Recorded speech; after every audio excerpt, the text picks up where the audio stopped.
한 주 잘 보내셨습니까? 여러분의 건강을 책임지는 약속 TV 닥터입니다. 자, 이제 완연한 봄이 왔어요, 여러분. 뭐 한낮에는 따뜻함을 넣어서 덥다라고 느껴질 정도인데요. 이러다가 여름이 금방 슝 하고 올 것 같습니다. 네. 그러다 보니 이제 운동을 해야 될 때가 오지 않았겠습니까? 그렇죠. 제가 그래서요, 선생님, 예. 운동을 하려고 열심히 찾아봤더니 네. 아니, 요즘에는 코어 운동 네. 많이들 하고 계시더라고요. 그렇죠. 코어 그만큼, 운동. 이렇게 막 하고 나면 이렇게 막 근육이 이렇게 울퉁불퉁 생기는 그런 운동은 아니지만 네. 우리 몸 중심축의 근육을 단련시켜주는 아주 좋은 운동인 것 같습니다. 필라테스 하시는 분들도 비슷한 효과를 얻으시는 것 같고요. 근데 난 허리가 아파서 이런 운동은 해보지도 못했어. 이렇게 말씀하시는 분들도 많으시더라고요. 네, 네. 그러니까요. 그런데 이렇게 척추에 대한 관심이 많고 그래서 뭐 치료도 열심히 하는 분들이 늘어나고 있는 것 같기는 합니다만 네. 우리나라의 경우는 병원이 우선 많아요. 뭐 한의원도 있죠, 많죠. 일반 병원, 그리고 도수병원 등등 이렇게 정보가 너무 많다 보니까 거기서 좀 혼란도 생기는 것 같고요. 문제는 정확하지 않은 정보가 넘쳐나다 보니까 또 맞아요. 의사와 환자 간의 신뢰가 잘 쌓이지 않는다는 점입니다. 아하. 자, 그래서 오늘 TV 닥터는요, 환자와 의사가 함께 지키는 척추 건강이란 주제를 가지고 또 이야기 나눠볼게요. 오늘 함께 하실 손상규 신경외과 전문의 모시겠습니다. 안녕하십니까? 어서 오세요. 선생님. 신경외과 전문의 손상규입니다. 네, 반갑습니다. 자, 먼저 본격적으로 좀 알아보기 전에요, 선생님. 우리 몸의 기둥, 이 척추에 대해서 자세히 좀 살펴보고 갈까요? 중요하지요. 네. 외래에서 진료를 보면은 환자분들은 허리가 아파요, 목이 아파요라고 이야기를 하는 거지. 네. 정작 원인이 다양하다거나 척추뼈 몇 번째 문제가 있는지는 잘 모릅니다. 그래서 환자분들은 허리가 아픈 것만 관심 있지 실제적으로 그러다 보니까 허리 전체를 하나의 구조물로 이해를 합니다. 네. 그래서 간단하게 척추 구조를 살펴보면요. 실제적으로 척추는 목, 네. 등, 허리, 골반 척추가 여러 뼈마디가 네. 벽돌 쌓듯이 쌓여서 벽돌 쌓듯이. 예, 그렇죠. 우리 몸의 중심 축을 이루고 있습니다. 네. 그런데 이런 각각 뼈마디 자체가 문제가 생길 수 있고요. 예. 그런데 우리 척추라고 하는 것은 여러분 아시는 우리 몸의 기둥이고 체중이 실립니다. 예. 네. 실제적으로 그런데 힘을 쓰는 것은 네. 이 뼈가 아니라 옆에 잡아주는 근육입니다. 근육들. 그렇죠. 네. 그리고 우리가 헬스클럽에 가서 운동하는 것은 뼈를 굵게 만드는 것이 아니고 네. 실제적으로 근육을 키워서 네. 튼튼하게 만드는 것입니다. 결론적으로 기둥 역할을 제대로 하려면은 어떤 뼈는 단단해야 되고 네. 근육은 든든해야 됩니다. 뼈는 단단, 단단, 근육은 튼튼. 튼튼. 아, 이거 좋은 말이네요. 뼈단 근튼. 네. 그러면 척추가 우리 몸의 기둥 역할을 하는 건 맞는데 그 기둥 안으로 굉장히 중요한 게 또 하나가 지나가잖아요. 그렇죠. 네. 그 기능 중에서 중요한 역할이 네. 척추는 우리 몸의 신경이 지나가는 통로입니다. 예. 그러다 보니까 신경은 여러분 아시다시피 머리에 있는 뇌와 연결돼 있고 네. 목, 등, 허리를 지나서 아래로 내려갑니다. 그리고 실제 여러분이 우리가 목 디스크 있으면 팔이 저린데 네. 목에서 신경이 팔로 가고 네. 허리에서 신경이 다리로 나게 됩니다. 예. 실제적으로 그림을 한번 보시면은 지금 목은 이 내부에 있고 목 신경, 등 신경, 허리 신경 여기에 이게 노랗게 보이는 게 근육입니다. 네. 이 부분은 허리 부분을 집중적으로 보면은 이 뼈가 있는 걸 여러분 아실 것이고 뼈 마디마다에 어떤 가지 신경이 나오는데 이 가지 신경들이 뭉쳐서 네. 다리로 가는 게 여러분이 잘 알고 있는 자골신경입니다. 예. 그래가지고 이렇게 척추에 문제가 생기면은 뭐 팔다리가 저리는 증상이 있을 수도 있다라는 거군요. 아니 근데 선생님 제가 기사를 봤는데요. 아니 작년에 우리나라 사람들 중에서 4명 중에 1명꼴로 척추 질환을 앓고 있다라는 기사가 있더라고요. 아니 왜 이렇게 많은 사람들을 괴롭히는 겁니까? 그 원인이 있겠죠? 예, 원인은 굉장히 다양합니다. 그런데 여기서 제가 지금 학문적인 이야기하고 싶은 건 없고요. 예. 예. 우리가 쉽게 알게 외래 제가 환자한테 하는 말이기도 하지만은 네. 단순하게 정해 보겠습니다. 척추는 실제적으로 내 허리를 평생 동안 짊어지고 있습니다. 그렇죠. 목척추는 5kg 정도 되는 머리를 예. 짊어지고 있어야 되고 예. 허리는 내 체중을 평생 동안 짊어지고 있어야 됩니다. 예. 여기에 부담을 많이 주면 예. 허리에 병이 안 생기는 게 오히려 이상할 정도입니다. 예. 그러다 보니까 척추 질환은 개인이 살아온 네. 평생의 성적표라고 할 수가 있습니다. 나의 성적표. 그렇죠. 예. 그렇죠. 그래서 평소에 척추의 부담을 줄이는 목은 들고 네. 허리는 세우고 예. 이런 자세가 중요하고 예. 두 번째 기둥을 다 잡아주는 근육을 튼튼하게 하는 근육 강화 운동도 중요하고요. 예. 뿐만 아니라 건강에 좋은 영양 상태를 유지하는 게 무엇보다 중요합니다. 그래서 우리 흔히 유전적이다, 외상이다, 기타 학문적인 원인은 환자분들한테 별로 중요하지 않을 것 같습니다. 그러면 평생 내 체중을 짊어지고 있으니까 병이 많아진다고 하면 약간 비만하신 분들은 허리병이 더 많나요? 그럴 가능성이 많습니다. 예. 그리고 머리가 크면 목 디스크가 더 흔합니까? 나중에 실험해 보겠습니다. 아직까지는 이거는 잘 모르시는 걸로. 선생님 워낙 척추 질환 환자들을 많이 보실 테니까 현장에서 보실 때 척추 질환 중에 가장 흔한 질환 한 두 가지 정도로 꼽아주신다면 어떤 병들이 그렇죠. 흔할까요? 여러분들이 대부분 다 알고 있습니다. 예. 뭐 허리, 디스크, 협착증이라고 많이 들어보셨을 겁니다. 네. 근데 실제 제 환자 중에 한 95% 정도가 이 두 질환입니다. 95%가요. 예, 그렇죠. 예. 어렵게 뭐 학문적으로 디스크가 어떻다, 협착증 어떻다라고 이해를 하면은 예. 좀 어려울 것 같으니까 제가 조금 전에 신경의 척추의 중요한 기능 중에 하나가 신경이 지나가는 통로라고 말씀드렸습니다. 네. 네. 실제적으로 그 신경 통로가 막히면 신경이 지나가는 신경이 눌릴 것이고 그렇죠. 그래 생기는 게 병입니다. 그러다 보니까 네. 실 좀 더 이렇게 상세하게 그림을 보면 네. 이 중앙에 있는 게 지금 그 척추뼈를 세우는 것인데 네. 뼈와 이래 디스크가 교대로 있고 기둥 역할을 하고 뒤쪽에 이 들어가는 게 신경이 지나는 통로입니다. 까만 게 이제 신경이죠. 그렇죠. 그럼 이거를 네. 수도 파이프로 예정했을 때 네. 이걸 잘라서 단면을 보는 사진이 정상적인 사진인데요. 예. 실제로 이 부분이 신경이 지나간 통로입니다. 네. 이래 보지 말고 옆에서 보듯이 이게 통로를 역삼각형으로 이해하면 좀 쉽습니다. 예. 그런데 디스크라고 하는 것은 이 역삼각형 중에서 네. 이 디스크 수액이 밑으로 흘러내리고 예. 윗부분이 찌그러졌어요. 그렇죠. 그래서 윗부분이 예. 신경을 누르고서 통로를 막는 게 디스크라고 이해하면 쉽고요. 예. 그리고 이 역삼각형 중에서 네. 이 디스크나 인대나 뼈가 예. 비정상적으로 나이 들어서 두꺼워집니다. 네. 두꺼워지면 통로를 막게 되는 것이 이게 협착증이라고 이해하면 오히려 쉬울 것 같아요. 세 방향으로 다 좁아지는 것 같은 느낌이네요. 예, 맞습니다. 네. 그렇군요. 그러니까 뭐 CT 사진을 보니까 우선은 좀 알겠어요. 신경이 눌려서 디스크와 협착증이 생기는 거. 하지만 이 두 가지 뭐 분명히 차이가 있으니까 다른 질병이겠죠? 예, 그렇습니다. 우리 신경은 다 예민하지 않습니까? 네. 네. 그런데 조금만 자극해도 통증이 있는데 실제 디스크라고 하는 구조물은 뼈 사이에서 쿠션 역할을 합니다. 예. 그런데 이 쿠션 역할을 하는데 이따가 갑자기 터지게 되겠죠. 예. 예민한 신경을 갑자기 누르게 되면 네. 허리와 다리가 당연히 아프겠죠. 네. 그렇죠. 그런데 이 증상은 그런데 증상이 하는 것은 특정한 시간에 지속적으로 아픈 성향이 있습니다. 네. 그런데 협착증이라는 것은 통로가 좁아지려면 이게 시간이 필요합니다. 그래서 아. 시간이 필요하니까 나이 들면서 서서히 좁아지게 됩니다. 협착증은 그러니까 퇴행성 질환이죠. 그렇죠. 그러다 보니까 좁아지니까 내 스스로가 거기에 통증에 단 적응을 하게 됩니다. 좀 무뎌질 수가 그렇죠. 있겠어요. 초창기에는 이게 허리 통증을 주로 한다면 네. 시간이 지나면 허리 통증은 줄어지는데 예. 대신 다리 증상이 주가 되고 대표적으로 신경이 지난 통로가 전체로 막히다 보니까 네. 여러 신경이 동시에 음. 눌리면 양쪽 다리가 동시에 아픈 성향이 있습니다. 아, 예. 그럼 디스크는 한쪽 다리만 그렇죠. 아픈 건가요?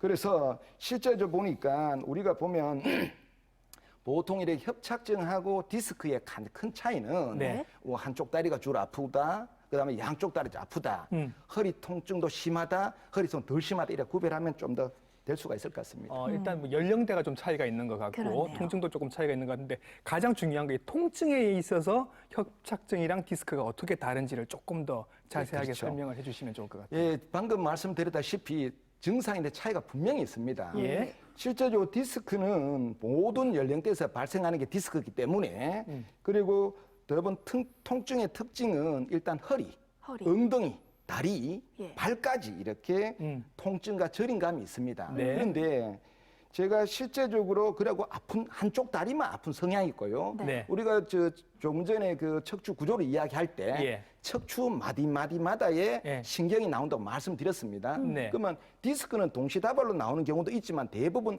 한 마디에서 나오다 보니까 네. 특정 신경이 실제 눌린단 말이죠. 예. 그러면 그 신경이 가는 옆면이다, 뒷면이다, 앞면 그 중에 한 면이 아픈 성향이 있단 말이에요. 특정 부위만, 거의 그렇죠. 특정 예를 들어서 부위만. 왼쪽 다리 옆면이 아프다. 예. 왼쪽 다리 뒷면이 아프다. 이래 되는 거지. 예. 양쪽 다리 다 아프다는 이런 거는 전체가 아프진 디스크가 않군요. 아닙니다. 아하. 그리고 협착증은 실제적으로 노인들한테 주로 발생하잖아요. 네. 예. 그리고 전체 통로가 좁아져서 신경이 눌리다 보니까 네. 1번 허리도 아프지만 양쪽 다리가 아픈 성향이 있습니다. 양쪽 다리가 그렇죠. 다. 네. 동시에 여러 신경이 눌리는 거 양쪽 다리가 아픈 건 당연할 것 같고. 예. 근데 특징적인 증상이 있습니다. 가만히 앉아 있으면 증상은 덜한데 네. 싱크대 앞에 서 있거나 예. 우리 운동하면서 걸게 되면은 양쪽 다리가 뭉치고 예. 저려서 잠시 쉬었다 가고 쉬었다 가고 이런 특징적인 증상이 있습니다. 그러니까 서거나 걷는 게 좀 불편하시군요. 그렇습니다. 협착증 환자들은. 네. 자, 그래서 이렇게 허리 통증이 있으면 얼른 병원에 가야 될 텐데요. 기사를 봤더니요. 근데 한 10명 중에 2명 정도는요. 허리에 질환이 의심이 돼도 병원에 가지 않는다라고 합니다. 이건 또 왜 그럴까요? 솔직히 제가 그 사람들 심정을 모르겠습니다. 네. 그렇지만은 병원에 찾지 않은 이유는 다양할 것 같습니다. 네. 첫 번째는 뭐 경제적인 이유도 있을 것이고, 그다음에 척추 질환에 대한 잘못된 지식도 있을 것이고, 예. 또한 현대 의학에 대한 막연한 뭐 불신이나 오해가 있을 수 있잖아요. 예. 그리고 한 병원에 갔는데 환자 의사 신뢰도 부족도 있을 수 있잖아요. 네. 그래서 사실은 오늘 제가 오늘 강의를 하고 주제를 하는 것은 단순하게 어떤 의학의 의학 지식의 전달이 아니라 네. 오히려 이런 척추 건강이라는 공통 관심사에 의해서 예. 환자와 의사 간의 신뢰를 좀 이렇게 해보면 좋겠다. 두 예. 번째는 환자나 일반인들이 좀 더 이해를 하면 좋겠다라는 심정으로 지금 임하고 있습니다. 예, 그래서 그런 말씀을 오늘 좀 해주시면 좋을 네. 것 같고, 워낙 또 척추 전문 병원들이 많이 생기기도 했고 환자들도 많고, 어떤 병원에 갔더니 무조건 수술부터 얘기하더라, 이런 게 말씀을 하시는 분도 계셔서 오늘 그런 오해를 좀 풀었으면 좋겠다라는 생각이 듭니다. 이런 말씀도 하세요. 척추 질환은, 척추의 병이 있을 때는 수술 없이 그냥 저절로 낫는다, 놔두면 낫는다, 이렇게 말씀하시는 분들도 계세요. 예. 예. 근데 그는 일부는 맞고 일부는 틀린 것 같습니다. 예를 들어서 디스크 협착증을 비교를 해보면 디스크는 디스크 수액이 흘러나와서 신경을 누른다고 말씀드렸고, 네. 근데 디스크 수액이 시간이 지나면 일부 환자한테는 흡수될 수도 있습니다. 흡수된다는 건 사라진다는 뜻인가요? 그렇죠. 네네. 그런데 협착증이 생기는 원인을 생각해 보면 이거는 퇴행성 변화, 나이병입니다. 예. 수도 파이프가 녹슬어서 막히듯이 예. 서서히 좁아지는 협착증이다 보니까 예. 협착증 같은 경우에는 나이가 들면 들수록 예. 더 심해지는 게 원리가 있습니다. 저절로 좋아지지는 않는다라는 말씀이신 그렇죠. 거죠. 퇴행성 질환들은. 네. 그렇군요. 자, 척추 질환은 워낙 치료도 다양하고 정보도 다양해서 혼란을 겪는 분들이 많으신 것 같은데요. 병원에 좀 갔을 때 환자들이 이럴 때는 좀 병원에 가야겠다, 아니면은 어떻게 좀 치료를 해야겠다라는 정확한 기준이 있으면 좀 좋을 것 같거든요, 선생님. 예, 실제적으로 치료에 대한 기준을 말씀하시는 것 같은데 네. 수술에 대해서는 분명한 기준이 있습니다. 네. 요즘 심사평가위원회에서 제시한 치료 지침이 있는데 네. 보통 우리가 하는 보존적 치료, 약주사, 물리치료 이런 보존 치료를 6주 이상 하는데도 불구하고 아파. 두 번째는 점점 증상도 호전없고 점점 나빠지고 신경마비 증상이 있으면 네. 실제 수술이 가능합니다. 네. 그렇지만은 꼭 수술 맞는 병이 있음이 아니니까 기타 어떤 다른 심하지 않은 경우에는 네. 교과서적으로 각 의사의 예. 판단에 따라서 치료하고 있습니다. 예, 그러니까 의사의 판단에 따라서 이게 의견이 달라질 수 있으니까 이게 문제인 것 같습니다. 어느 병원에서는 시술 얘기하고 어느 병원에서는 수술 얘기하고 이럴 수 있으니까 환자분들이 조금 오해를 살 수도 있을 것 같아서 일단 어느 병원을 가든 기본적으로 이런 단계는 거쳐야 한다, 이게 기본이다 하는 것들이 있겠죠, 검사상. 네.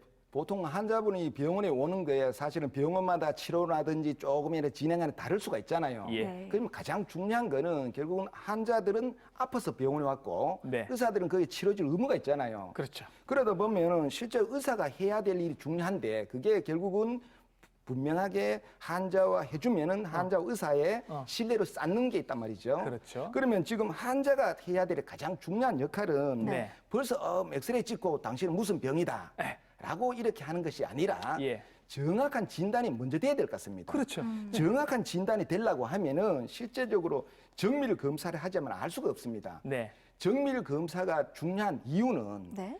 정확한 병명이 나와야만이 그 다음에 치료가 명확해지기 때문입니다. 그렇죠. 예. 그렇잖아요. 실제로 예를 들어 제가 비유를 하면은 예. 제가 주사를 놓는데 예. 눈 감고 주사를 놔요. 네. 옳지 않잖아요. 설마 그렇게 하시지는 않죠. 그러니까 눈 뜨고 네. 주사 놓은 게 당연하지 않습니까? 예. 그럼 제가 환자의 병에 대해서 명확하게 알아야 네. 검사를 통해서 정확한 진단이 나와야 그 이후에 치료가 분명한 건 당연하지 않습니까? 네. 그래서 실제적으로 그래서 항상 병은 정확한 진단 후에 치료받는 게 무엇보다 중요할 것 같고요. 네. 실제적으로 우리가 환자들 보면 이 병원 갔다 저 병원 많이 다닌단 말이죠. 네. 그럼 실제적으로 보면 아마 제 생각에는 예. 진단이 명확하지 않고 일단 치료부터 했기 때문에 그러면 당연히 치료 결과가 좋을 수도 있지만 나쁠 수도 있잖아요. 그렇죠. 그러면 그래 된다면 당연히 환자 의사와 신뢰가 떨어질 수가 없단 말이죠. 예. 그래서 제 할 때는 그러면 당연히 환자는 의사 못 믿겠죠. 네. 제 볼 때는 결국은 환자와 의사의 신뢰 면에서는 예. 의사가 해줘야 될 건 분명한 진단을 해줘야 네. 명확한 치료가 된다는 것이고요. 예. 두 번째, 환자는 예. 병원에 와서 치료 받으면 일단은 병이 다 없던 상태로 돌아가기를 원합니다. 싹 해결되는 걸 그렇죠. 원하시죠. 예를 들어서 예. 뭐 노인분들이 오셔가지고 아가씨 총각 만들어 달라고 하면 할 수가 없잖아요. 예. 없잖아요. 그래서 제가 볼 때는 그 치료 이전에 환자들도 왜 이 병이 생겼는지를 먼저 이해할 필요가 있는 것 같아요. 예. 그래서 실제적으로 치료 그래도 이해를 해야 되고 그러면 당연히 치료는 전문의 의사가 하면 되고 예. 이 병이 생기는 원리를 이해하고 특히 병이 안 생기도록 네. 예방하는 거는 예. 환자 본인이 해야 되거든요. 예. 왜냐하면 환자 허리는 환자 본인이 써먹었지 의사가 쓴 건 아니거든. 결론 그런 것 같아요. 그래서 네. 그리고 또 하나 예를 들면 예. 우리가 차를 타다가 고장나 카센터 갑니다. 그죠? 예. 그럼 고치면 그거 새 차 아니고 중고차지 않습니까? 그렇죠. 그래 또 한 번 뭐냐면 이거를 가지고 험하게 타면 또 고장 나잖아요. 그렇죠. 척추 마찬가지예요. 예. 평생을 예. 우리 체중을 싣고 있으니까 예. 어떻게 열심히 부담이 적게 하고 예. 든든하게 만들고 예방해야만이 병이 안 생긴다는 예. 것을 일반인들은 잘 모르는 것 같습니다. 그동안 환자들한테 오해를 많이 받으셔서 좀 섭섭하셨나 봐요. 그러신 것 같아요. 그러니까 사실 저도 좀 그랬던 것 같아요. 병원에 가면은 아마 괜히 검사 많이 하는 것 같고 난 네. 빨리 치료를 해서 낫고 싶은데 네. 했는데 그래서는 안 된다. 이 정확한 진단이 중요하다라고 말씀을 네. 하셨습니다. 그러면 이 정확한 진단 뭐 어떻게 하시나요? 가면은 뭐 엑스레이도 있고 뭐 MRI, CT 뭐 되게 많던데요. 그렇죠. 일단 기본적으로 의사가 할 일은 당연히 정확한 진찰을 해야 되겠죠. 네. 그 이후에 정확 검사가 들어가야 됩니다. 그러면 그 검사 중에서 보면 엑스레이는 가장 기본이 되는 사진입니다. 그죠? 네. 그런데 엑스레이는 주로 뼈를 보는 사진입니다. 그렇지만 우리 흔히 말하는 신경 디스크는 볼 수가 없어요. 네. 그럼 가장 먼저 엑스레이를 찍어야 찍겠어요? 되죠. 그런데 예. 그 굉장히 중요한 검사입니다. 왜냐하면 엑스레이만이 유일하게 허리를 굽혀서 찍고 허리를 펴서 찍고 비교를 해보면 예. 척추뼈가 삐걱이는 걸 알 수가 있습니다. 아하. 그래서 CT나 MR은 가만히 찍고 예. 엑스레이만 유일하게 허리 폈다 굽혔다 찍으니까 그 비교를 해보면 뼈가 어긋나는 예. 기둥이 어긋나는 걸 확인할 수가 있어요. 예. 그래서 척추 불안정증, 척추 전방 전이증, 예. 분리증을 진단할 수 굉장히 유용한 검사입니다. 예. 네. 그래서 실제로 그 다음에 하는 검사가 우리가 알고 있는 CT, MRI인데 네. 실제로 CT, MRI는 최종 진단을 위한 정밀 검사입니다. 예. 당연히 CT, MRI 찍어야만이 네. 실제적으로 디스크, 인대, 종양, 염증들을 보고 네. 이 정밀 검사를 가져야만고 예. 정확한 진단이 되잖아요. 예. 이 이후에 치료 방향이 결정이 되는 겁니다. 예. 지금 그래서- 이렇게 그림을 봐도 엑스레이는 일단 뼈의 배열이 잘 확실하게 그렇죠. 보이는 것 같고, 그죠? MRI나 CT는 이제 신경이나 디스크도 적당히 보이는 것 같습니다. 그러니까 뭐 이게 더 비싸고 이게 더 좋은 건데 요거 하나만 해주세요라고 해서는 안 되는 거네요. 그렇죠. 예. 그렇습니다. 제가 방금 그 아나운서 분께서 말씀하신 대로 실제적으로 경험 나가 있으시군요. 비싼 네. MR 찍는데 왜 엑스레이가 필요해? 라고 흔히 이야기하십니다. 예. 항상 검사라고 하는 것은 예. 검사마다 특징이 있고 유용성이 있습니다. 네. 그래서 만약에 조금 전에 말했던 엑스레이 안 찍으면 뼈가 어긋난지 볼 수가 없어요. 그래서 항상 엑스레이 하고 정밀 검사 동시에 해야 정확한 진단이 될 것 같고요. 예. 그 정확한 진단되면 그다음 치료를 해야 되잖아요. 그렇죠. 그 치료를 하는 데 있어 가지고는 예. 결국은 병의 심한 정도에 따라서 치료를 하는 게 상식이에요. 예. 초기도 수술하고 말기도 뭔가 이상하잖아요. 예. 네. 제가 볼 때는 그래서 병을 할 때 보통 가장 중요한 거는 진단을 우리가 하는 것은 디스크를 진단한 것이 아니고 예. 디스크 초기, 중기, 말기를 진단한 거예요. 어. 그러면 결국 초기 치료는 약 주사, 물리 치료 취할 것이고 예. 중기는 신경 주사, 통증 아니면 시술할 것이고 예. 말기는 수술해야 되잖아요. 어. 그래서 아마 결국은 네. 제가 자꾸 다시 한번 말하지만은 치료 전에 예. 정확한 진단이 무엇보다 중요하다는 걸 다시 말씀드리고 싶습니다. 예, 정확한 진단이 중요하다. 아까 진단하면서 뭐 비싼 MRI, 비싼 CT 이런 말씀을 하셔서 요즘 이렇게 건강보험 적용이 범위가 점점 넓어지고 있는데 이런 MRI나 CT에 대해서도 이렇게 보험 적용이 되는 그런 경향은 없어요, 아직까지? 지금 현재 기준만을 말씀드리면 네. 환자분들이 오셔가지고 방금 말씀하신 대로 지금 MRI 된다는데 뭐 된다는데 한 말씀합니다. 그런데 예. 현재 시점에서는 종양이나 예. 염증이나 골절은 의료보험이 됩니다. 아하. 그렇지만 우리가 지금 하고 있는 어. 협착증 디스크는 보험 적용이 안 되는군요. 보험 적용이 안 됩니다. 아, 예, 아직은 여러분들 조금 비싸게 지불을 하셔야 될 것 같습니다. 정도에 따라서 시술을 하기도 하고 수술을 하기도 한다라고 말씀을 하셨는데 일반적으로 아시기에 수술을 하면 몸이 망가질 수도 있다. 일반적으로 생각하실 때 그래서 시술은 오케이, 수술은 노 이렇게 생각하시는 분들도 계시거든요. 그렇죠. 예. 제가 또 요즘 아시겠지만 여러 병원에서 많은 시술을 하고 있고 많은 환자분들이 시술을 받습니다. 그러면 저한테도 오겠죠. 네. 그분들한테 물어봅니다. 그럼 대부분 환자들이 방금 말씀대로 허리만 하면 네. 수술하면은 허리 망가진다고 합니다. 네. 그래서 제 입장 수술하는 입장에서는 듣기가 좀 머쓱해요. 그렇죠. 네. 근데 실제로 제가 물어봅니다. 그럼 혹시 시술이나 수술 차이를 아세요로 물어본단 말이죠. 물어보면은 대부분의 대답이 예. 시술은 구멍내가 간단하게 하는 것이고 수술은 뭐 크게 하고 째가 크게 하는 것이 저 그거 아닌가? 궁금하고요. 그거 아닌가요?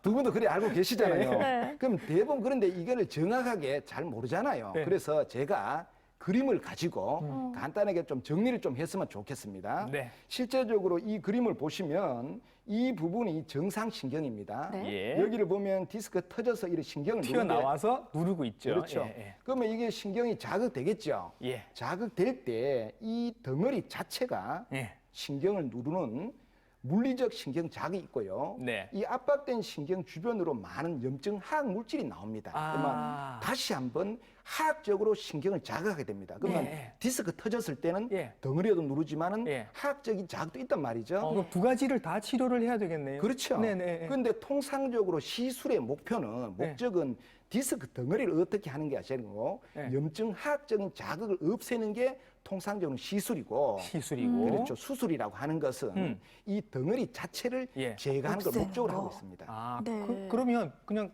이렇게 좀 러프하게 얘기해서 급한 불 끄는 게 시술이고 큰 불 혹은 불씨를 끄는 게 수술이다 이렇게 이해를 해도 될까요?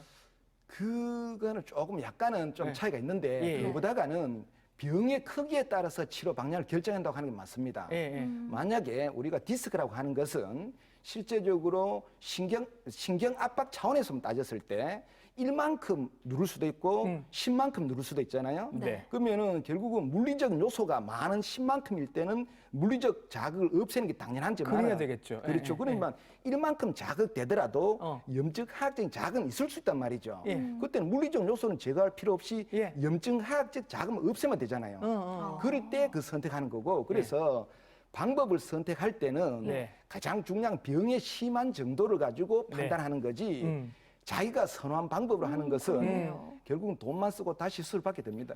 그렇죠. 네.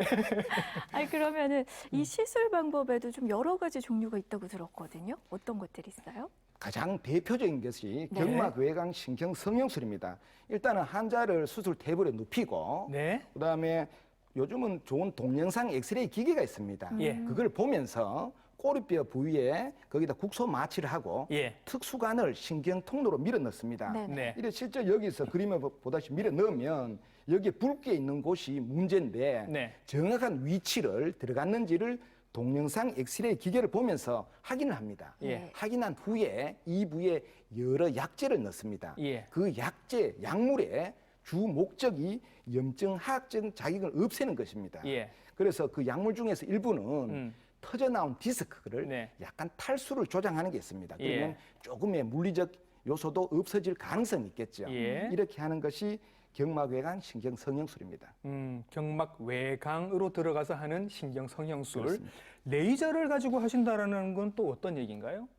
그렇죠. 실제적으로 이거는 조금 발전된 시술인데 예. 이름은 꼬리뼈 내시경 레이저 시술이라고 하잖아요. 예. 그런데 이거는 국소 마취 하에 꼬리뼈 부위로 조금 굵은 예. 관을 넣습니다. 그 네. 관 안에는 아주 가는 내시경이 들어가고요. 예. 거기다가 레이저가 들어갑니다. 그래서 내시경을 보면서 네. 신경 유착을 풀고 네. 그리고 디스크에 레이저를 쏘게 됩니다. 예. 레이저를 쏘게 되면 실제적으로 구멍이 생깁니다. 예. 디스크 내에 예. 터져 나온 디스크 구멍이 생기면 그러면 그쪽으로 약물이 들어갈 수 있겠죠. 예. 그리고 실제적으로 꼬리뼈 내시경 레이저 수술의 목적은 일단 신경 유착 박리를 하는 목적이 있고 예. 당연히 딱딱한 디스크에 구멍을 내면 좀 부드러워지겠죠. 예. 부드러워지고 그 구멍으로 약물을 넣게 되면은 약물 흡수가 잘 돼서 빨라요. 디스크가 흡수를 좀 촉진하는 성향이 있습니다. 예. 아, 그래서 그리고 당연히 약물을 넣었으니까 예. 약물로 인해서 주변의 염증도 좀 없어지겠죠. 그런 목적으로 하고 있습니다. 이 레이저는 그럼 무슨 광선검 같은 그런 역할인 건가요? 예, 보는 저희들이 그 실제적으로 그 정도 되기를 희망하지만 네. 뭐 그렇게 이해해도 좋을 것 같습니다. 네. 네. 그리고 또 어떤 방법이 있어요? 예, 그렇죠. 요즘 협착증 환자가 많습니다. 협착증 환자가 흔히 쓰는 풍선 확장줄이라고 있는데 네. 풍선 확장술. 그렇죠. 원리는 이 그림에 보시다시피 이 특수관 앞쪽 부분에 이렇게 풍선이 달려 있어요. 풍선이 네. 달려 있습니다. 네. 그래서 이것을 보통 협착증으로 막힌 곳에 네. 실제 삽입을 합니다. 삽입을 하고 그다음 에 당연히 이게 협착되면서 신경이 눌리겠죠. 네. 그것을 풍선을 해서 눌린 곳을 확장하고 거기다가 약물을 주입합니다. 예. 그러면 기본적으로 박리를 좀 시키고 예. 약물 넣어서 염증을 제거하는 목적을 하고 있고요. 예. 그다음에 또 다른 시술인데 이것은 주간판의 열치료술이라고 합니다. 예. 실제적으로 보면 이 시술은 지금까지 원리가 조금 다릅니다. 네. 맨 그 환자를 시술 테이블에 엎드리게 하는 자세는 동일한데 예. 동영상 엑스레이 보는 건 똑같고요. 예. 그런데 방금까지는 대부분 꼬리뼈를 통해서 들어갔단 말이죠. 근데 실제 이거는 등에서 직접 가늘한 바늘을 문제가 있는 디스크에 삽입을 합니다. 예. 넣습니다. 바로. 그렇죠. 네. 근데 거기서 해서 바늘을 넣고 네. 고주파를 통한 고주파를. 그렇죠. 고주파 등을 통해 열을 가하게 됩니다. 예. 예를 들어 우리가 지금 여름철 아니면 지금도 있는지 모르는 우리 돼지고기를 많이 구워 먹잖아요. 예, 예. 네. 돼지고기에 열을 가하면 예. 약간 이렇게 익으면서 약간 쪼그라들잖아요. 쪼그라들죠. 돼지 껍데기 말씀하시는 거구나. 돼지 껍데기도 그렇고 고기도 그렇고. 예. 그래서 실제적으로 열을 가해서 이 조직이 약간 수축되면 예. 공간이 더 생기겠어요. 줄게 돼요. 그래서 그 오징어 구울 때 이렇게 막 뭉쳐지는 거 그렇게 쪼그라드는 비슷한 생각하면 원리 됩니다. 예. 그래서 이것을 디스크 내에서 예. 열을 가하게 되면 네. 디스크 튀어나오던 디스크 약간 응축 쪼그라들죠. 네. 그러면 디스크 판 내로 약간 당겨 들어가는 효과가 있습니다. 아. 그런데 대신 이거는 완전 터지기 전에 환자한테 적용되는 거지 예. 완전 터진 환자한테는 이렇게 당겨 들어가지가 않습니다. 네. 아, 보니까 뭐 시술 종류도 되게 많아요. 예. 광선검도 있고 고주파도 있고 또 뭐가 있어요? 예, 그렇죠. 실제적으로 보면은 지금 그림 보는 신경 차단술이라는 게 있습니다. 네. 이 시술도 원리는 조금 다른데 우리가 환자는 또 동일하게 시술 테이블을 눕히고 동영상 엑스레이 기계를 보면서 하는 건 당연한데 예. 척추 구조를 다시 한번 생각해 보면은 예. 그 척추에서 신경이 나온단 말이죠. 예. 그거는 팔에서 목에서 목 척추에서는 팔로 가고 허리 척추에서는 다리로 간다고 들었는데 네. 실제적으로 거기서 나오는 척추마대 신경 중에서 네. 척추뼈라든지 등으로 가는 신경들이 있습니다. 네. 그런데 이 척추뼈가 보면은 척추뼈는 여러 뼈마디로 형성돼 있는데 마디마디는 관절로서 연결됩니다. 그렇죠. 그렇죠. 그래서 조금씩 움직이기도 하고. 그렇죠. 네, 네. 그런데 우리가 나이 들면은 무릎 관절이 닳듯이 네. 척추 관절로 마모가 됩니다. 닳죠. 그러면 당연히 통증이 유발되는 거죠. 예. 근데 척추 관절은 작아서 관절 자체를 어떻게 치료하지는 못합니다. 그러다 보니까 방금 이 그림을 보시다시피 척추 관절로 가는 네. 신경 근처에 약물을 주입하고 예. 마취를 해서 통증을 좀 줄이는 효과가 있는 게 신경 차단술이 되겠습니다. 예, 지금 보니까 이제 미세하게 들어가서 고주파를 쓰기도 하고 광선검을 쓰기도 하고 풍선을 풍선도 쓰기도 있었어요? 하고 이렇게 하는데 그러면 나는 풍선이 좋아 선생님 저는 풍선으로 해주세요 이렇게 말씀드리면 선생님께서 그렇게 해주시는 거예요? 다시 한번 강조드리지만 병이라 하는 것은 치료 방향을 먼저 선택해 오면 안 됩니다. 네. 실제적으로는 제가 의사가 해야 될 가장 중요한 역할 중에서 네. 정확한 진단이라고 몇 번이나 말씀드렸습니다. 예. 결국은 정확한 진단하면은 당연히 병이 초기, 중기, 말기에 나오겠지요. 예. 거기에 맞는 치료를 풍선이 필요하면 풍선을 할 것이고 예. 고주파가 필요하면 고주파를 할 것이고 예. 수술이 필요하면 수술하고 아니면 단순하게 약만 필요할 수도 있잖아요. 그러면 예. 약을 드려야 되는 겁니다. 그래서 제가 어떤 치료를 무조건 받고 싶다 해서 치료에 환자 몸을 맡기는 것이 아니라 네. 환자 몸에 치료를 대입해야 되는 것입니다. 예, 예. 그러니까 치료 종류가 많긴 한데 그렇죠. 환자가 선택을 할 수 있는 건 아니다. 그렇네요. 거기 환자 상태에 맞는 치료가 있다 이런 말씀이시겠죠? 예, 맞습니다. 네. 예. 시술까지 알아봤고요. 그러면 수술은 어떤 환자들이 수술을 하는 거예요? 예. 그 수술은 기본 원리 자체가 물리적 신경 자극을 주목적으로 자극 제거를 주목적으로 한다고 말씀드렸잖아요. 네. 그렇죠. 근데 실제적으로 우리가 수술을 하면 누구든지 여기 패널 분도 아나운서 패널뿐만 아니고 여기 계신 분들도 누구든지 어렵게 네. 생각합니다. 그래서 제가 외래에서 환자분들한테 하는 이야기를 좀 해주면요. 네. 우리 흔히 지금 봄이잖아요. 예. 들로 산으로 많이 가시는데 들판에 예. 가면 잔디가 좀 있고 네. 네. 잔디 위에 돌멩이가 얹혀져 있단 말이죠. 네. 그러면 눌린 잔디는 당연히 구부러지겠죠. 그렇죠. 근데 작은 돌멩이라면 네. 눌린 잔디가 밖으로 삐져가 나오겠지만은 예. 큰 돌멩이라면 당연히 치워야죠 돌을. 구부러지고 네. 누렇게 변하고 오래되면 말라 죽겠죠. 네. 그러면 당연히 치워야 되는 거잖아요. 네. 결국은 뭐냐면 디스크 중에서도 심한 말기 디스크는 돌멩이 치우듯이 그거를 디스크 터진 디스크를 치워야만이 눌린 신경이 손상되지 않는단 말이거든요. 네. 결국은 치료의 이유는 참 수술의 이유는 네. 결국은 심한 것을 신경이 더 이상 안 상하도록 하는 것인데 예. 네. 자 그러면 한 가지 내가 물어보면 또 한 가지는 예. 치우는 거 좋은데 예. 자 볼게 잔디가 누럴 때 치우는 거하고 완전히 시들시들 골았을 때 치우는 거하고 결과가 똑같겠습니까? 다르겠습니까? 달라요. 아니죠. 빨리 치우는 게 낫겠죠. 당연하겠죠. 네, 네. 결국은 잔디도 당연히 상한 정도에 따라서 회복 정도나 시간이 다르겠죠. 예. 디스크 마찬가지입니다. 예. 잔디와 같이 디스크가 많이 이렇게 상하면은 예. 100% 회복이 안 될 수도 있어요. 지금 말씀하시는 건 빠른 약간 큰 초기 수술을 치료. 받았음에도 네. 불구하고 완전히 회복되지 않을 수 있다라는 말씀을 하시는 그렇죠. 건가요? 맞습니다. 예. 그게 현장에서 보는 환자 의사 간의 예. 약간의 신뢰를 무너뜨리는 원인이 되기도 합니다. 예. 아, 수술을 했는데 낫지가 않아요. 그렇죠, 이러면서. 실제적으로 환자나 보호자들은 일단 수술만 하면 기대하는 게 있단 말이죠. 그렇죠. 그렇죠. 당연히 나을 거라고 생각하고 예. 수술 다음 날 멀쩡해질 바란단 말이죠. 예. 그러면 지금 예를 들어 잔디가 누럴 때 돌멩이 치면 다음 날 멀쩡해지는 거 아니잖아요. 예. 시간이 지나야 파릇해진단 말이죠. 당연히 내가 수술했지만 네. 상한 신경은 어쩔 수 없다. 어쩔 수 없다보다는 더 시간이 지나야 회복된단 말이죠. 예. 보니까 결국은 그런 것 같아요. 우리가 결국은 현재 상태 현재 잔디가 얼마만큼 상했듯이 신경이 얼마만큼 상했냐를 알아야 예. 저희들이 할 수가 있잖아요. 예. 그래서 그러니까 대부분 진짜로 심할 때는 100% 회복 안 될 수 있다는 생각을 하셔야 되고 예. 결국은 회복을 만약에 좋게 만들려면 예. 정확한 진단해서 수술이 필요한 경우는 빨리 수술하는 게 회복에 유리한 것 같잖아요. 예.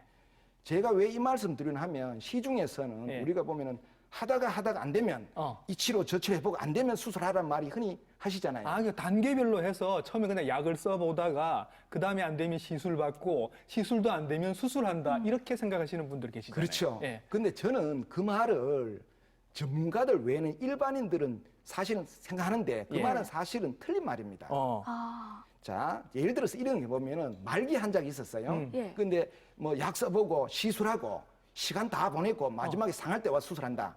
좀 다른 이야기잖아요. 예. 제가 볼 때는 결국은 수술한다 안 한다 단계별로 안 한다 하다 안 되면 수술한다 이거 말 보다가는 예. 정확한 진단을 해서 현재 상태에 맞는 치료 만약에 말기라면 빨리 수술하는 게 수술 회복이 유리합니다. 예. 그렇네요. 그러니까 검사를 해서 빨리 진단을 해서 시술을 받건 수술을 받건 타이밍을 조금 빨리 해서 빨리 진행을 하시는 게 나중을 위해서는 나을 것이다라는 말씀을 맞습니다. 해주시는 것 같습니다. 허리 건강을 위해서는 허리 근육이 굉장히 중요하다. 허리 근육을 이렇게 강화를 해야 된다는 얘기를 여러 번 하긴 하는데 왜 수술을 하다 보면 피부 찢고 들어가서 근육도 좀 찢고 이렇게 해서 근육도 상할 수밖에 없지 않나요, 선생님? 그럴 수 있죠. 예, 예. 지금 그 방금 말씀하신 대로 일반인들이 생각하는 수술은 예. 실제 수술 부위를 크게 째고 네. 들어가서 수술하는 거잖아요. 네. 그러면 들어가려면 신경 통로로 접근하려면 당연히 피부도 째야 되고 네. 근육도 근육도 자르고 있고. 네. 그리고 제가 수술을 잘 신경 통로 확보를 확실히 했어요. 예. 네. 그래 나서 근육과 어떻게 피부를 봉합한단 말이죠. 네, 네. 그러면 신경 통로를 확보하기 위해서 네. 기둥을 다 잡아주고 힘쓰는 근육이 약간 상할 우려가 있잖아요. 그러니까. 맞죠? 네네. 그래서 그 문제를 해결하기 위해서 나온 수술법이 채소 침습적 수술입니다. 뭐가 등장했어요? 네, 그렇죠. 최소 네. 침습적 수술. 우리가 많이 들은 척추 내시경이 대표적인 예입니다. 예. 실제적으로 내시경을 보면서 하다 보니까 네. 우리가 보통 일반 수술에 하는 만큼 하거나 또 내시경을 보면서 하기 때문에 네. 그보다 더 정확하게 통로를 확보할 수가 있습니다. 예. 그리고 작은 구멍을 가지고 들어가다 보니까 네. 근육 손상이 거의 없습니다. 네. 다행이네. 예. 그러면 결국은 우리가 통로를 확보하면서 힘쓰는 근육을 보존할 수 있는 장점이 있단 말이죠. 예. 그게 채소 침습적 내시경 수술입니다. 근데 그 중에서도 보통 한 두 종류가 있습니다. 첫 번째는 우리가 많이 하는 것은 한구멍 내시경인데 한 구멍. 그렇죠. 이거는 네. 지금까지 한 오랫동안 해왔는 건데 이 수술은 주로 디스크 제거술, 터진 디스크 제거술을 목적으로 한 수술입니다. 네. 최근에는 두 구멍 양방향 척추 내시경 수술을 굉장히 많이 합니다. 예. 그거는 실제로 양방향을 쓰면 좀 한방향, 양방향 하면 헷갈릴지 모르지만 예, 예. 결국은 타겟는 네. 목표는 요즘 많은 사람이 고통받고 있는 네. 협착증 치료를 굉장히 잘할 수 있는 수술법이 되겠습니다. 그러니까 양방향 척추 내시경 수술이 협착증에 아주 효과가 있는 수술이다. 그러면 좀 이거 자세히 좀 설명해 주세요. 예, 그렇죠. 양방향 척추 내시경 수술은 척추 마취나 전신 마취가 이루어지는데 네. 환자를 대부분 눕힙니다. 그리고 등에다가 작은 구멍, 그러니까 예. 7mm 정도 되는 두 개의 구멍을 뚫습니다. 예. 한 구멍에는 내시경을 넣고 예. 한 구멍에는 수술 기구를 넣어요. 예. 그러면 실제적으로 복강경 수술할 때랑 비슷하네요. 맞습니다. 그렇죠? 네네. 예. 복강경 수술할 때하고 비슷합니다. 예. 실제적으로 복강경을 보면은 우리 그 복강경 예를 들면은 초창기에는 이렇게 배를 열고 암 수술 하셨잖아요. 네. 그럼 지금은 요즘은 대장암이라도 예. 복강경을 넣어서 예. 이렇게 째지 않고 네. 다 큰 수술을 한단 심지어는 말이에요. 비키니 입어도 티가 안 날 정도로 해주시잖아요. 그렇죠. 네네. 동일한 원리입니다. 예. 그러다 보니까 실제적으로 보면은 두 구멍을 넘으로써 예. 많은 일을 할 수가 있게 됩니다. 예. 보면 그렇지만 두 개라 하더라도 실제로 구멍을 넣다 보니까 신경 근육 손상이 거의 없는 장점이 있습니다. 예. 그리고 또한 여기 보시면 알겠지만 이게 기구를 쓰는데 예. 실제적으로 보면 여기에 우리가 위 내시경 할 때 네. 화면을 보듯이 화면을 보면 수술하고 있습니다. 예. 그렇잖아요. 그래서 이러니까 굉장히 확대된 화면이기 때문에 네. 굉장히 안전하게 세밀하게 할 수 있는 장점이 있습니다. 음. 그리고 이 수술의 장점이 뭐냐면 내시경하고 수술 기구가 예. 두 구멍이 아니라 독립적으로 움직입니다. 예. 그럼 독립적으로 움직이다 보니까 목표하는 지점에 쉽게 도달할 수가 있어요. 예. 그리고 비정상적으로 자라서 네. 신경을 누르는 예. 뼈나 인대 디스크를 쉽게 제거할 수가 있습니다. 예. 그러다 보니까 협착증이라는 병 자체가 퇴행성 변화고 예. 비정상적으로 인대나 뼈가 디스크 자랐는데 네. 그거를 쉽게 제거할 수 있기 때문에 이게 협착증에 특화된 수술을 할 수 있단 말이죠. 예. 그리고 이 세계에서 모든 종류의 협착증을 내시경으로 치료할 수 있는 첫 번째 내시경 수술이 양방향 척추 내시경 수술입니다. 그리고 현재 제가 양방향 내시경 수술 연구회 네. 회장을 맡고 있습니다. 아, 저렇게 또 자기 자랑을. 선생님, 저렇게 7mm 정도의 피부 구멍을 2개를 내는 거니까 그다지 티도 안 날 것 같은 느낌이고, 그러게요. 우리가 왜 복강경 수술을 하면 이렇게 2개를 뚫어서 넣어서 온갖 수술을 다 하거든요. 저렇게 2개를 뚫어서 하게 되면 복강경처럼 협착증 말고 다른 것도 가능할 것 같아요, 제 생각에는. 예, 그렇습니다. 제 같은 예. 경우에는 1년에 그 절개 수술한 케이스가 한 5개 케이스 미만입니다. 네. 모든 수술을 내시경을 하고 있습니다. 네. 그래서 지금 목 척추, 등 척추, 허리 척추 모든 것이 내시경으로 가능한데 네. 실 예를 좀 보면 이 그림이 흔히 보는 디스크 그림입니다. 여기 보면 디스크가 터져서 신경을 누르게 되는데 예. 밑에 MR이면 여기 검게 보는 부분이 디스크입니다. 예. 이 디스크가 신경을 노는데 수술 전 수술 후 보면 검게 있는 부분이 없어졌어요. 예. 이 부분이 쉽게 깨끗하게 내시경을 할 수 있다는 말이죠. 디스크도 이제 가능하다, 양방향 내시경으로. 그렇죠. 네. 예. 두 번째 우리가 말하는 협착증인데 네. 신경이 지나가는 통로를 제가 수도 파이프에 했단 말이죠. 비유했단 말이죠. 예. 여기 MR을 보면 이 수도 파이프가 거의 3군데에 막혀 있어요. 네. 거기 단면을 짧으면 이 부분은 거의 막혀 있단 말이죠. 근데 수술해 보면은 수도 파이프 녹이 다 닦여져서 네. 신경 통로가 확실하게 열린 모습 볼 수 있단 말이죠. 예. 그래서 이렇게 심한 협착증도 양방향 척추 내시경 가능하고요. 우리가 이 그림을 보면 많이 보는데 이게 나사목 고정술입니다. 네. 나사목 고정술 굉장히 큰 수술이잖아요. 예, 예. 실제로 그런데 여기 이 그림을 수술 전 그림을 먼저 보면 네. 이 신경 통로도 막히고 예. 뼈가 이렇게 어긋나 있단 말이죠. 예. 그러면 결국은 신경 통로 막히는 거, 예. 뼈가 어긋난 게 2가지 문제인데 네. 이것도 양방향 내시경술 다 가능하단 말입니다. 오. 실제적으로 우리가 그 기존 수술하게 되면은 절개 수술 하잖아요. 그러면 예. 수술 다음 날 환자보고 바로 걸으세요를 이야기하기 참 힘듭니다. 상처가 일단 아물어야 되니까. 그렇죠. 네, 그런데 네. 이 수술은 그 힘쓰는 근육을 자르고 붙이는 게 아니기 때문에 예, 예. 수술 다음 날 쉽게 걸어 다닐 수도 있습니다. 그래서 특히 요즘 여자분들이나 상처에 대해 민감하잖아요. 예. 그러면 상처도 당연히 적은 건 당연하겠죠. 네. 비키니 입을 수 있습니까? 일단 뭐 제가 입어보도록 노력해보겠습니다. 자, 이렇게 뭐 여러 가지를 치료할 수 있는 좋은 수술법도 많으니까 정확한 진단이 우선 필요한 거고요. 네. 그 전에 환자도 뭐 우선 이 척추 문제가 생기지 않도록 예방하는 게 필요할 텐데요. 어떤 네. 것들이 있을까요? 예, 결국은 이 허리는 의사 허리가 아니고 환자의 허리입니다. 그래 당사자가 당연히 노력해야 됩니다. 네. 그러면 우리가 예를 들어 차를 운전하는 사람이 자주 정비하지 않고 네. 그다음에 이제 엔진을 자주 안 바꾸면 고장 다시 나잖아요. 예. 마찬가지로 환자분이 노력하지 않으면은 예. 실제 병이 다시 생깁니다. 음. 문제는 환자분들이 아니면 여기 계신 분들이 어떻게 하는 게 바른 자세인지 네. 아마 운동이 다 운동이 좋은 거 다 알아요. 네. 대부분 안 한다는 게 문제입니다. 예. 그렇잖아요. 예, 예. 그래서 저는 뭐 환자분한테 아유 막연히 운동하세요 이런 이야기를 하지는 않습니다. 예. 오히려 그거보다가는 예. 충격요법이 있는데 네. 실제적으로 병원에는 다양한 검사가 있습니다. 예. 실제 환자의 자세, 예. 현재 자세, 현재 근육 상태, 네. 근력 이런 기능 검사까지 하는 검사가 있단 말이죠. 예. 그 결과지를 환자 눈에 바로 보여줍니다. 예. 대부분 환자분들은 깜짝 놀라요. 이 정도였나? 이 정도였나? 싶어서요. 결국은 본인 스스로가 뭐가 부족해서 예. 현재 병이 생겼다는 이해를 해야만이 예. 자세를 고치려고 노력하고 운동을 하긴단 말이죠. 예. 그래서 여기 계신 분들도 혹시나 실제적으로 운동을 하고 싶은데 네. 하고 싶으면 예. 병원에 와서 현재 상태를 먼저 체크를 해보세요. 해보면은 결국 내가 운동을 해야만은 되는 당위성을 얻게 되고요. 예. 하기 싫어도 깜짝 놀라서 하게 됩니다. 그래서 그리고 한 가지는 저희들에게 환자한테는 한 가지만 부탁합니다. 제가 수술하는 환자든 외래 환자 한 가지만 부탁합니다. 허리를 펴세요라고 합니다. 허리를 펴세요. 허리 네, 펴세요. 예, 예. 이게 딱 한 가지면 허리 펴세요 합니다. 예. 그런데 그럼 예를 들어서 어떻게 동작하는지를 사실 제가 열심히 가르쳐 줄 거잖아요. 예. 네. 그럼 제가 본인들 두 분이 네. 환자로 생각하고 예. 네. 세수할 때 있죠, 아침에. 네, 예. 세수할 때 어떻게 하는 게 허리를 펴면서 세수를 하죠? 세수할 세수할 때 허리를 펼 네. 수 있나요? 그러게 이렇게 못 하는데. 자, 이렇게 제가 하는데요? 그렇죠. 제가 그 때문에 질문 드린 겁니다. 네, 네, 제가 네. 평소에 제가 시범을 보이면 예.